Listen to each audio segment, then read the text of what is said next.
ஆன்மீக நண்பர்கள் அனைவருக்கும் அன்பு கலந்த வணக்கங்கள். இன்றைக்கு நாங்கள் ஆன்மீகம் சம்பந்தமான பதிவில் சிவன் கோயிலில் கருட சேவையா திருமால் சக்கரம் பெற்ற திருமாற்று பேரு மணிகண்டீஸ்வரரை பற்றி தான் நாம் இன்றைக்கி பார்க்க போகிறோம்.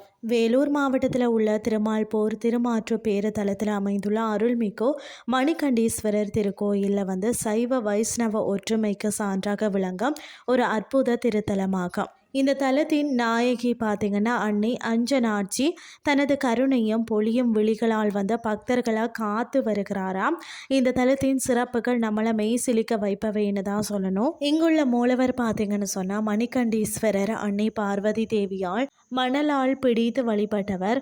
லிங்கம் கரைந்து விடக்கூடாது என்பதற்காக இன்றும் மூலவருக்கு குவளை அதாவது செப்பு கவசம் சாத்திய அபிஷேகங்கள் நடைபெறுகிறதா. சிவபெருமானை தினமும் 1000 தாமரை மலர்களால் பூஜித்து திருமாலின் பக்தியை சோதிக்க ஒரு நாள் சிவன் ஒரு மலரை மறைத்தாராம். அதாவது திகைக்காத திருமால் குறைந்தது போன ஒரு மலருக்கு பதிலாக தனது கண்ணையே இடது சிவனுக்கு சமர்ப்பிக்க துணிந்தார். அவரது அரிய பக்தியை கண்டு மகிழ்ந்த ஈசன் தான் அவருக்கு சுதர்சன சக்கரத்தை வழங்கிய திருத்தலமாகவே இது காணப்படுகிறது.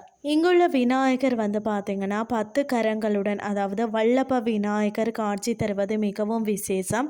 அதே போல மூலவர் அருகே நந்தி பகவான் நின்ற நிலையில் அருள்வது மற்றொரு அபூர்வ காட்சின்னு தான் சொல்லணும். பொதுவாக பார்த்திங்கன்னா பெருமாள் கோயில்களில் மட்டுமே நாம காணும் கருட சேவை இந்த சிவன் கோயில்லையும் பிரம்மோற்சவத்தில் நடைபெறுகிறதாம். திருமால் இங்கு பேறு அருள் பெற்றதால் தான் அவருக்கு இந்த தல விழாக்களில் முக்கியத்துவம் அளிக்கப்படுகிறதா. பலன்கள் பார்த்திங்கன்னா சக்கர தீர்த்தத்தில் நீராடி இறைவனை வணங்கினால் எதிரிகள் பயம் நீங்குமாம். தீராத வழக்குகளில் வெற்றி பெற இந்த தலம் ஒரு சிறந்த பரிகார தலமாகும். மற்றது பார்த்திங்கன்னு சொன்னால் கண்கள் சம்பந்தமான குறைகள் நீங்கணும்னா அன்னை அஞ்சனாச்சியாரை தொழுவுவது சிறப்பு. அமைவிடம் பார்த்திங்கன்னா அருள்மிகு மணிகண்டீஸ்வரர் கோயில் திருமால்பூர் ராணிப்பேட்டை வேலூர் மாவட்டத்தில் தான் அமைந்திருக்கிறது. இந்த பிறவி பயணம் அடையணும்னு சொன்னால் ஒரு முறையாவது இந்த திருமாற்று பேரு தலத்திற்கு சென்று மணிகண்டீஸ்வரரின் அருளை பெறுங்கள் அப்படின்னு சொல்லி கூறிக்கொண்டு இன்றைய ஆன்மீகம் சார்ந்த பதிவை நிறைவு செய்து கொள்கிறேன். இதே மாதிரி மற்றும் ஒரு ஆன்மீகம் சார்ந்த பதிவோடு உங்களை சந்திக்கிறேன். நன்றி.